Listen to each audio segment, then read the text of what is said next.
Hey, top of the morning to you. Today we're actually coming from a different time of the day, early in the morning. So we want to welcome you back to our podcast, A Year of Much Good Learning. Today we're on book 136. This book is probably a different type of direction than the last two books. But I'll let Chris introduce and we can discuss his reflection. Yeah. It's funny. This is at this time in the journey of the reflections. Like you're starting to see the new books that I finished mixed in with old books that I had read or not, or something along those lines. So like clearly the two previous books before that, I was on a roll where I'd finished three books in a row kind of thing, right? So if you don't see it, or if I know that there wasn't an old previous book mixed in, that means I just had back to back finish these books like day after day after day kind of thing, and I was writing the next morning, or it was like the weekend, and then I finished it and it ended on Friday and started on Monday, the next writing session. Anyway, long story short, you're right. Coming off the backs of The Power of Regret, then when breath becomes air, that I needed a walk in the woods. Like I needed time to just really a little lightness in my life, something to just lighten my spirits a little bit. And there was nothing better that I could imagine than a good Bill Bryson book, right?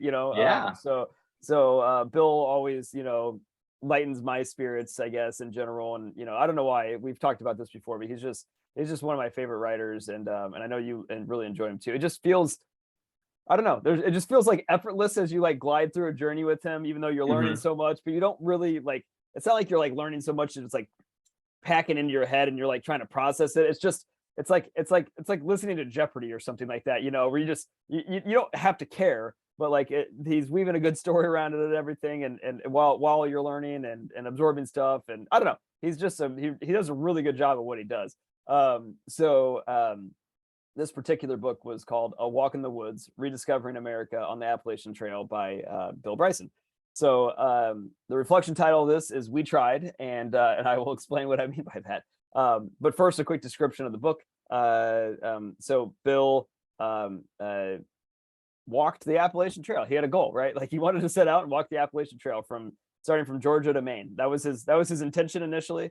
And he wanted to reconnect with nature and just go out there and do this thing. So he didn't really have a lot of experience or anything like that, but he decided, this is what I'm going to try to do, and I'm going to go figure this out.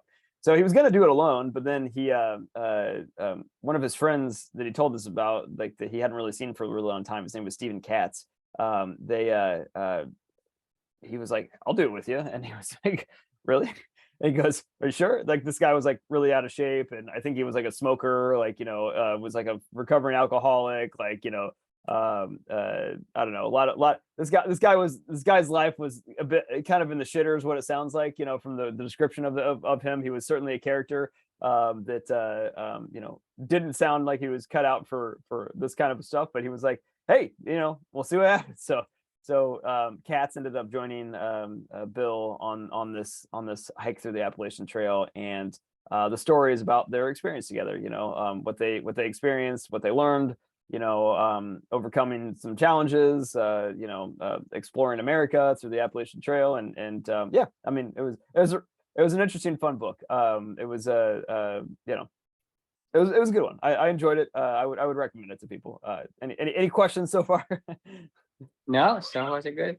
Okay. So the reflection is called We Tried, right? So a few months back, we had talked about this book. It was probably one of the first reflections we did through I think it was like book number 11 or something like that. It was called The Rise of the Ultramarathoners. Do you remember that book? Okay.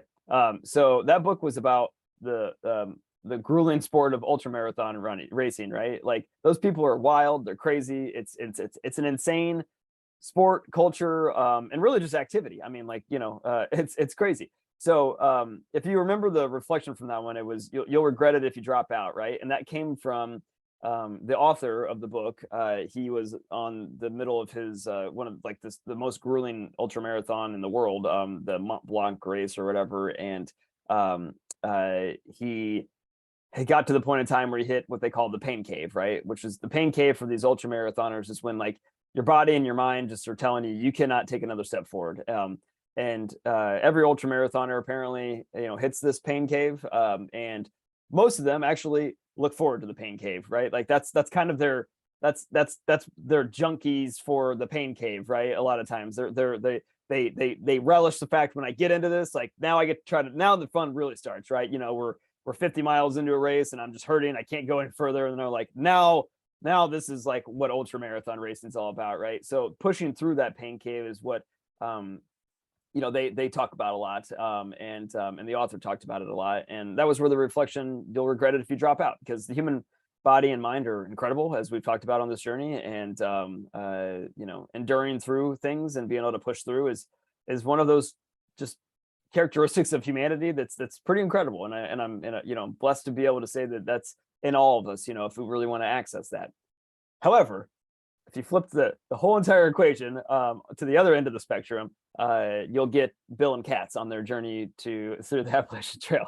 So these guys have no idea what the hell they're doing. They're fat, they're out of shape, they're they packed, they've never done any hiking, they've never done any real camping, they've never done anything. Like, I mean, they went to the store right before this journey, and they bought all this random crap and loaded up all this pack with, like, way too heavy, and brought too much food, and yeah, I mean, it was just comical. They didn't know what they were doing, and that's okay. Like, they started out, they learned along the way. Their journey started out where they were in Georgia, and they got to Tennessee. So that was a pretty long stretch. They walked for a couple weeks or maybe a month or something like that. I can't remember how long they actually did it. The original intention was to go from Georgia to Maine to the whole entire thing. Once they hit Tennessee, though, they were like, it's okay. We're good. Let's just skip to like Shenandoah National Park in Virginia. So they hopped a cab, and took a cab to packed up all their crap, and they were like, let's go to the stretch that we really wanted to hit, which was like this 108 mile stretch of the Appalachian Trail. It's like I guess it's like a really pretty section in Virginia. So they go and they finish that section, and then that was about summertime. I think they started in March, so it was like early summertime at that point in time. And for whatever reason, I can't remember, but they decided, let's take a break. So they went back to their houses, and they agreed to reconvene in Maine at the end of this, like in August or something like that. When it was like the hottest time of the year, and be able to go through the Maine wilderness and yada yada yada, and we'll finish the last couple hundred miles or whatever it is through the Maine wilderness, the Appalachian Trail, and call it a day. So they go back home. They learned a lot, obviously, in the first leg of that whole entire journey. I mean, they put in like 1,800 miles total, I guess, out of or not 800 miles total, out of the whole entire trail, I think is what they said at the end of it. So, they had learned a lot of lessons. They learned about, their packs and the camping and meeting new people and all this other stuff. But they also learned, like, this shit sucked. Like that pack was heavy. They hated it. As soon as they took it off, they were like, oh, this feels so nice, and they went back home. Right. So they get back to the Maine trail, in August, and they're both like, shit, I don't want to do this. Like, like they're like, I can't put this stupid pack back on my back, but they were like, we're here, like, let's just try it, So by the time that they had reconvened, they were just, I don't know, they knew that they wanted to try to finish this stretch, but they weren't in the right place. Like they were frustrated, they were tired, they knew what they were getting ahead of them. It was August in Maine, it was really, really hot, there was bugs everywhere. Like, and then they were about ready to enter probably the most dangerous stretch of the Appalachian Trail, where it's completely like in the wilderness. The last like couple 100 miles or whatever of the Appalachian Trail is like, there's no stops, there's no shelters, there's really not a lot of towns in between, that whole entire stretch. So they would be completely isolated in the wilderness, and they were like, all right, like, let's just do this. So that first couple days they set out, and they started fighting. I guess Katz had started drinking again or something like that, and I don't know. There was some like animosity between the two of them, and things were like breaking down a lot, and then Katz got lost, right? Like like Bill, I can't remember exactly what happened, but Bill like went off to go find something really fast off the trail, and he came back, and somehow Katz had disappeared. And he spent the rest of the day trying to find them. He was like worried, they were in the backwoods, he was like worried. He was worried that he was dead, Luckily they refound each other. Like I feel like it was like 24 hours later or something like that. And when they reconnected, they both kind of just like looked at each other and they were like, okay, like they hit. I wrote in the reflection, I was like, they you could tell they were at the pain cave with this trip, right? Their backs were killing them. Like, you know, they were at that point in time with the ultra marathoners when they would go, okay, this is when the real race begins, right? And Bill and Katz like looked at each other and they're like, I'm done. Like, it's cool. Let's go home. They just quit. They went to the nearest town. They got a nice meal, you know, and then they went home and they called it a day. But I remember at the end of it, the reason why this title, the reflection, is called "We Tried."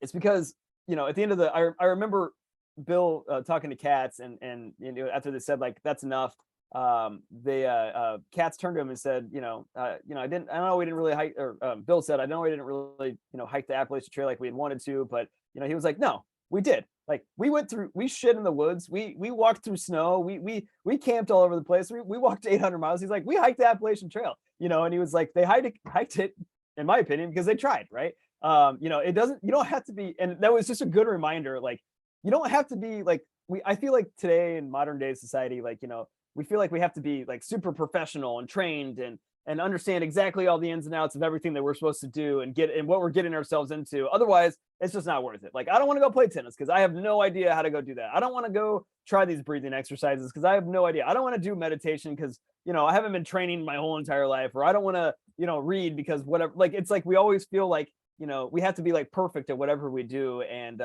this was just a great reminder of like, you know, sometimes it's just okay to try. Even if you suck and you fail, you learn some lessons and you still accomplish something that was of note because you were being a human. You were getting out there and experiencing new things and trying new stuff. So that was the lesson that I took away from this book, and the reflection of we tried, right? So so the question that I left was, when was the last new thing that you tried that you seemingly had no business doing at all? You know, so love to get your thoughts. Yeah. I mean, I think the Bill and Kat's, I guess, mindset, it's more similar to mine. This is one of the reasons why I argue with you in terms of the core values we want for company as quit. So Right. quit is something that I don't think it's not the same as enduring. Enduring is you do things because it's important to you. Quit is like, for me, like, I don't run for train. One other thing, I just don't run for train. The second thing is I'm going to make things easy for me, not harder. There's no reason why I should endure the thing just because everybody does it or everybody told me I need to do it. Right. So same thing with our workplace today. Our society tells you have to work, you know, 40 hours a week. And then society in Japan tells you have to work 60 hours a week. And, you know, society in China and some part of the other countries say you have to work 80 hours a week. And you do it because you can, right? And to say, why do you torture yourself? Why do you torture yourself for things that's not important to you? Why are you hiking the Appalachian Trail if it wasn't the benefit you're looking for? I think the thing is, people say they fail, but I don't think they fail at all. No, I agree. They want to explore and they want to see what it was like to be hiking on the trail. They didn't say I have to finish it. Even if you do finish it, well, what's I mean, is it anything new that you learned? Right. That you could, they hike 800 miles, which is almost half of it. The other half is probably the same thing. They shit in the wood, right? They carry the backpacks, the heavy. They knew the experience. So what is more for them to learn other than? Because the thing is, if I'm asking you then, why did he decide to go on a trail in the first place? He just wanted to learn and explore the exactly. country. That's my point. Like, I want to know what it's like. Right. That's probably what he's saying. I want to learn what it's like. So, did they fail? No, they succeeded wildly in that. I mean, he wrote a book about it and shared it, and we're talking about it. So that's the thing, is people misplace the context, because you're looking at why do you? I'm going to. This is what I'm saying yesterday about planning, right? I plan to go from Georgia to Maine. But no, don't halfway, you have more information that comes into your mind, then those information give you a better judgment and better decision making, because you never knew how heavy this luggage was. You didn't never knew that the kind of food that you bring in, it wasn't what you wanted. Right. All these things changes, but because of new information, as a smart person, you should use the new information to make a new decisions, not continue on the old decision using the assumptions and premise that you thought it was Right. true. If you think about it, if you have, let's say among the 10 pieces of the puzzle, just look at a picture, you have 2 pieces, and you use those 2 pieces of puzzle to decide whatever path or decision you want to make. You make that decision using those 2 pieces of data, 2 pieces of puzzle, but along the way, you along the path, you found 6 more. So you have 8 of them, or even Right. 4 more, and you have 6 of them, right? Now you have even a better picture of what the puzzle is going to show you. Would you be willing to change the decision based on, hey, I think I was a little bit off on this, or I was way off on that. So Right. wouldn't you want to use the new data to make a better, more informed and accurate and more optimal decisions than you would have say, oh, I plan out to go directly from Georgia to Maine, and then I need to finish it. If I don't finish it, I'm a failure. I'm a loser. This is what people are trying to do to you in Right. terms of, you told me you were going to go hike the Appalachian Trail, but you didn't. Yeah, you didn't finish it. You are They hiked 800 miles. It's still 800 miles. Talking about. Right. 800. I That's a can't even lot. drive. I I know. can't even drive 100 miles without like, dang, I don't want to do this. I agree. Drive. Okay.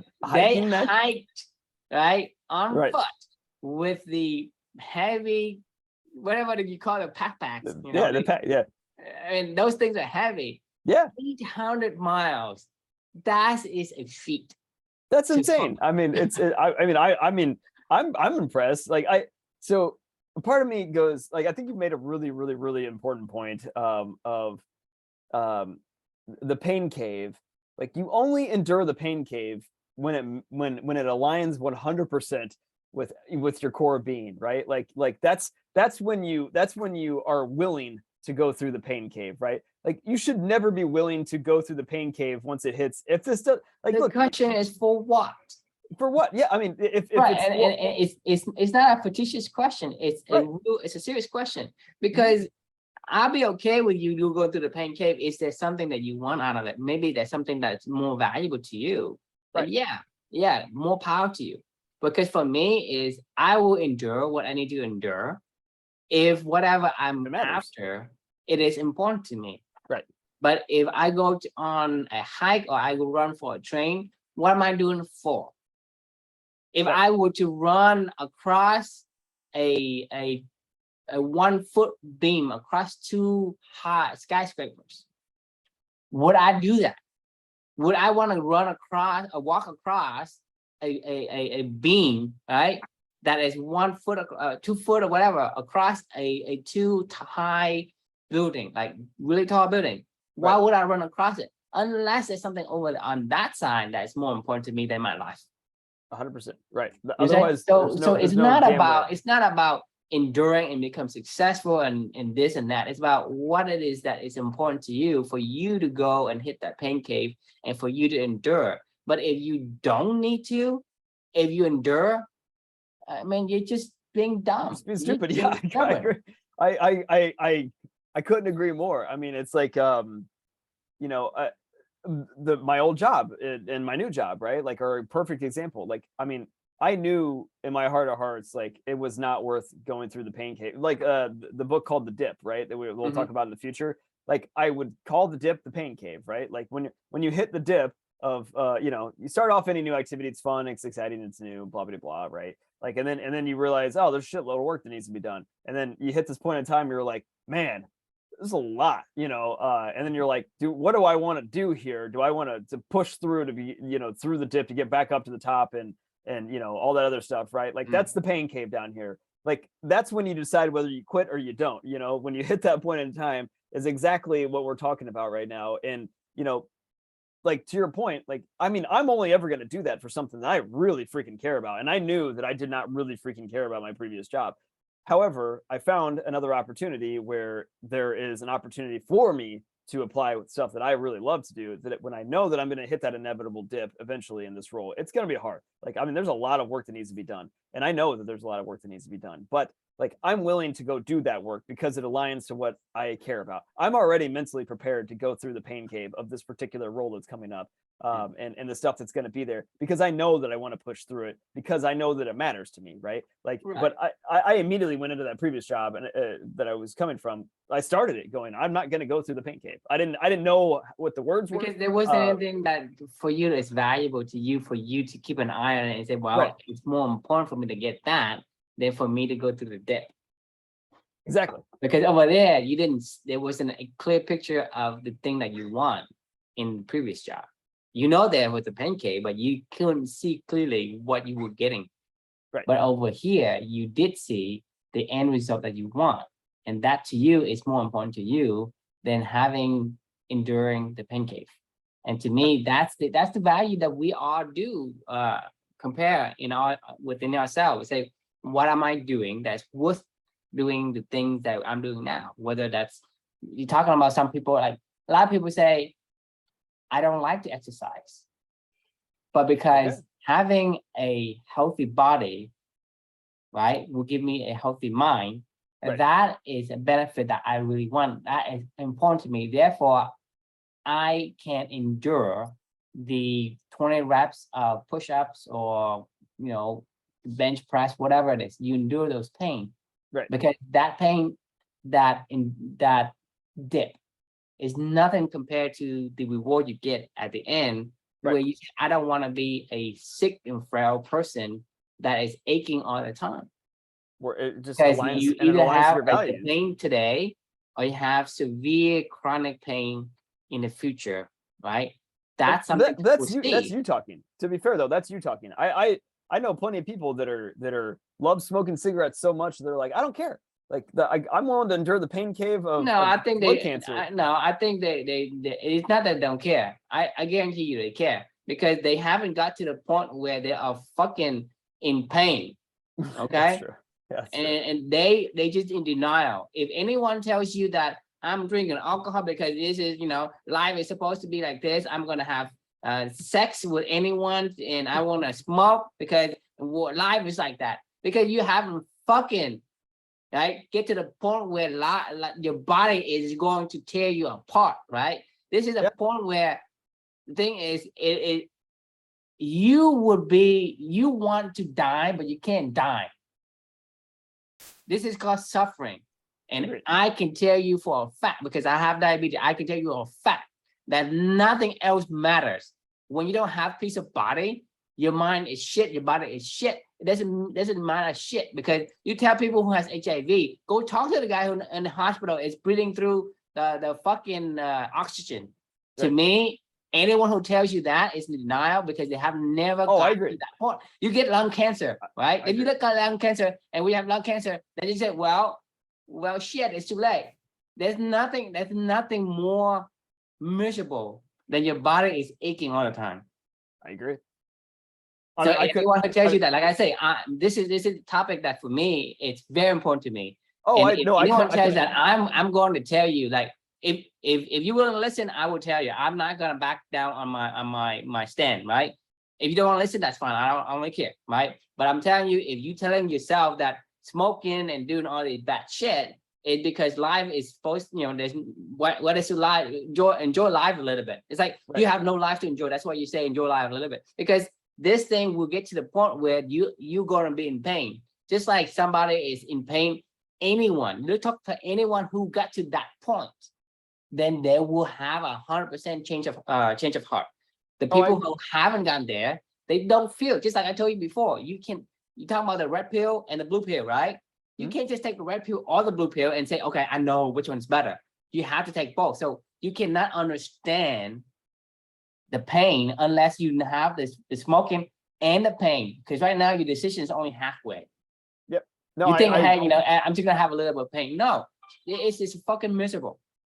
You would rather die, right? You would rather kill yourself than to endure the pain. This is how tough it is. But the thing is, you have the body or conscience, whatever. You just can't commit suicide as easy as you would. But that's where you get to that point. This is clearly why do anything to get. I mean, Steve Jobs, like, have pancreatic cancers, right? He would do anything. He would go away all his fortune if he could to get himself healthy. I'm sure, 100%. But this is clearly why this is a core value of yours, because you're very passionate about it.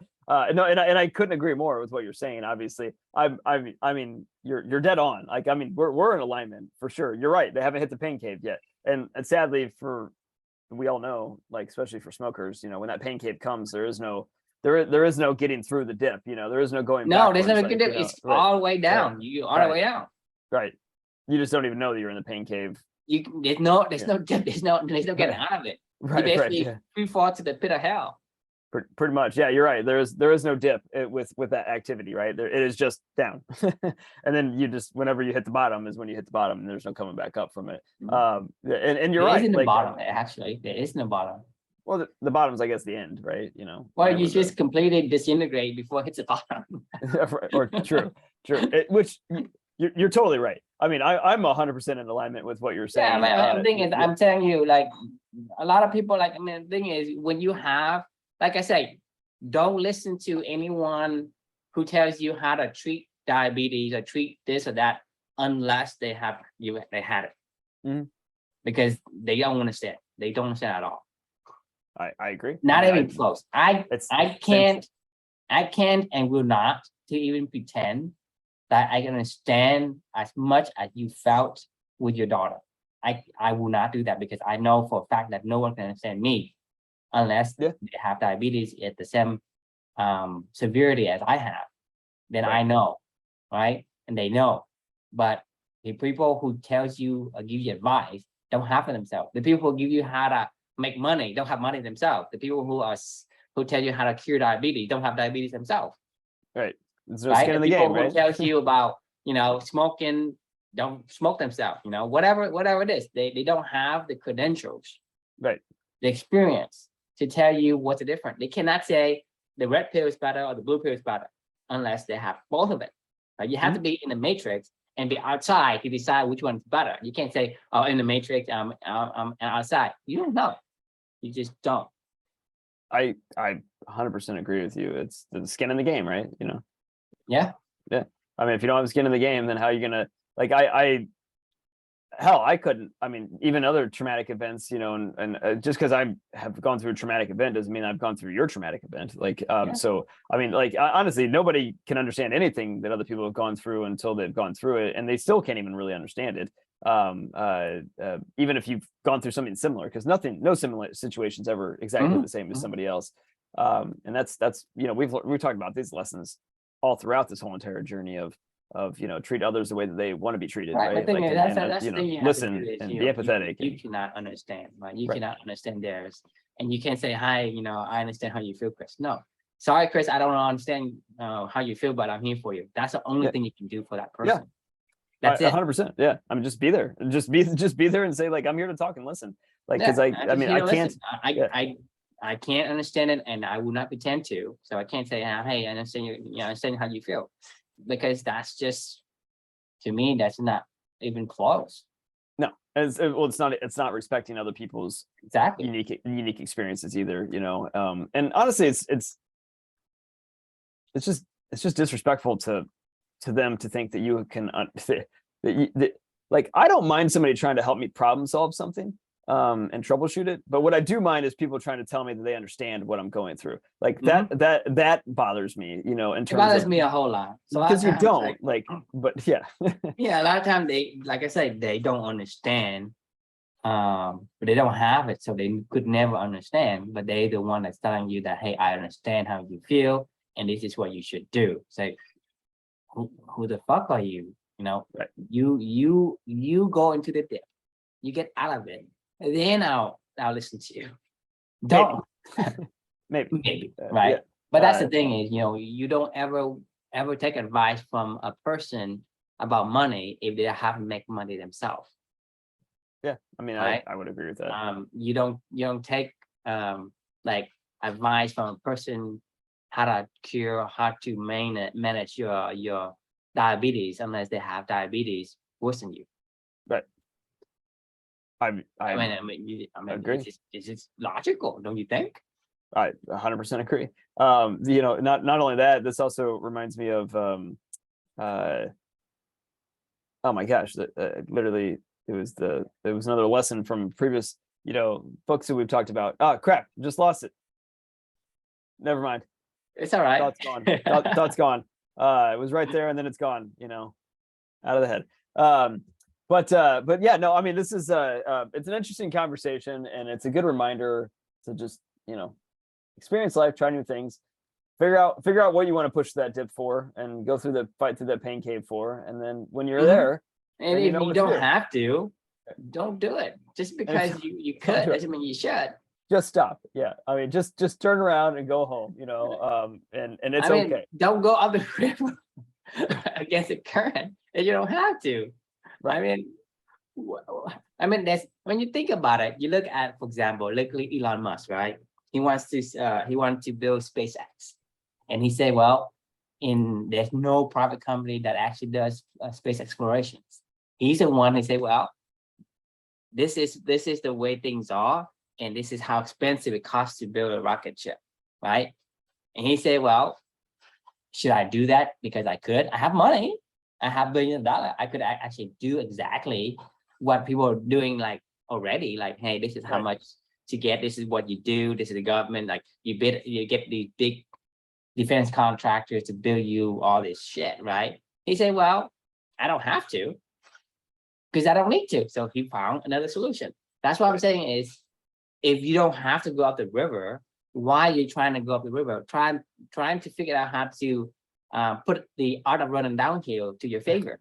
So you look at these things. So unless there's something up the river and there's no other way, right? But you want to use your superpower, your brain, your creativity, your imaginations that is at your disposal to give you the life you should be enjoying, versus trying to do all these things where you are quote unquote expected to follow through with the decision you make based on a bunch of assumptions.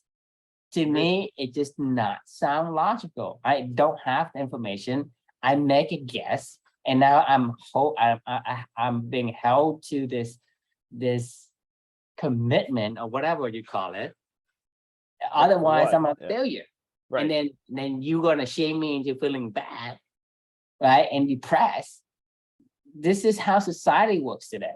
So you need to get out of that thinking. You can't continue to follow things through just because people expect you to. Right. I don't care if you expect me to. The question I'm going to ask myself, is this what I want? Is this worth it? Is the end result worth what I need to do to go through this step? If not, then I'm going to orient my environment so that I'm running downhill. I'm going down the river with the current, versus the same thing with the wind, If the wind is going in your direction, put up the sail. If the wind against the direction, take down the sail. Right. Actually, you make a good point. You make me think of, like, I've been thinking about this for a while. Is it time to shut down these meetup group things? Yeah, like I said, if meetup group has its benefits, but at the same time, if no one coming to you and with good books that is going to benefit you, why are you doing it? I mean, it's a good point. I mean, I don't actually know how it benefits Club any either. Like, I mean, it's not like our plan is not, well, we don't really have a plan, but our idea doesn't really involve these people being a part of that either. It's more just an activity that we were trying out to see if exactly. We liked it, and we liked it. Going on this Appalachian Trail, right? And we're at 800 miles. When we say, well, is it what we want? Yes, there is. The reason we tried it in the beginning is because we want to maybe be able to get people to get involved in company. Maybe they have some kind of quest that they're doing that we want to get them. But that's the thing is we are using limited data and information to determine whether or not these kind of potential company members come from these meetup groups. Right. And that was the data we have. Now we have more data and say, well, these people are not the kind of people we want in company. Therefore, there no need to continue to hike the Appalachian Trail. Yeah. I mean, I kind of agree. I mean, I know it just like. But that's the thing is no regrets, because I think we give it a shot, which is good because we know now that they are not there. The activities were fun. I mean, the activities were a blast when we when we do it right. And I know that if we continue those activities with company members in the future, that it would be fun. It would still be fun. Like it would align. We have the people that is on the same mission as you are. Right. And the love of learning is there. The other, the other ones, like we have no idea if they are in the same mindset as we. And like I said, a lot of them just don't. They just don't understand. If they don't understand, then it's harder for them to connect with us in terms of what we're trying to do. And we are inviting the wrong type of people to the group. Yep. I think we should talk about this afterwards, but I like this. This was a good conversation to say, like, and this is what it's for. It's for us to reaffirm our core values, right? Right. We know our core values, but then at sometimes we need to reaffirm them. Just because I know what mine are, but it doesn't get like a higher level when you don't talk it to someone. When you talk to someone, you know that this core value really, really means a lot to you. Mm-hmm. And then the decision you make, so you are always expounding that core values and you limiting. The thing is, like, I see you, for example, you are more, as we talk more about these reflections that you have, right? You're more broader in terms of what you had as core values before, and you are picking up new core values just because we know more about ourselves today, more data. And that gives us a better decision-making matrix to make the decision that fits the best with our personalities and character that we have. Agreed. I mean, this is like, I know this seems crazy, but this journey of even just you and I talking through these things every single night, and aligning on where our shared visions are going. Like we're doing a lot of work for Clubany right now, I know we don't know it, and we're not, that's not the intention, but we are, like it's I know that we are, because like we're like, you can't, the amount of hours we put into discussing ideas and concepts and where we want this to go and not go, and who, how we want to live, not live, and how we want this ecosystem to work and not work, like, I mean, we are slowly but surely inching, every single step of the way toward what we know that we can produce, and then and it's worth pushing through the dip for, like, I mean, and it's powerful, it's cool, and I love it. I appreciate you taking this journey with me. So I think it's a good place to stop. I don't know about you, but I mean, any final thoughts? Yeah, not much. Like I said, you have to orient yourself and figure out what's important before you go through the dip. Don't go to the dip for nothing. When you hit a pain cave, spend some time reflecting, is really what I'm thinking. Like, that's when you really, when you know that you're doing it, try new things. Like, try new things, but don't ever stop yourself from trying. Unless you know whatever is on the other side is worth it. Right, exactly. And that's when you need to pause, take some time, filter it through your values, your mission, your why, your purpose. If you hate your job, I'm not saying to quit right now, but look, right. That's it. I'm not asking you to do anything extravagant. I'm just saying, if you hate your job, why you continue this job for the next 10 years?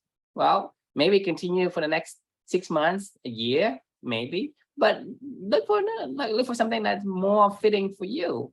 Right. Don't endure just because you can. Just because you're strong enough doesn't mean you should, carry the the boulders or whatever on your shoulder versus, there's a fucking, cart right next to you. I'm just saying. Right. Yeah. I agree. 100%. Awesome. All right. Well, great conversation. And the question we can leave with everybody is, what was the last thing that you tried that you seemingly had no business doing at all? And if you haven't done anything like that recently, then get out there and try it. Like, I mean, You should. yeah, absolutely. Because that's exploring, that's learning. It's fun. It's really fun. But like I say, you need to try, which is the best part, and then you need to stop. When you realize you don't. Right. When you realize that's not what you're looking for, just stop. Try something else, because you're missing opportunities if you don't stop, because other opportunity would have given you more joy. You just say, hey, I enjoy this first half of it. The other half, I just don't care about. I already learned how to shit in the woods. I learned how to carry and hike, whatever. I get That's the experience I was looking for. It's time to stop. Right. I agree. Awesome, man. All right. Well, good chat. And thanks for joining, everyone. We'll see you all tomorrow. See ya.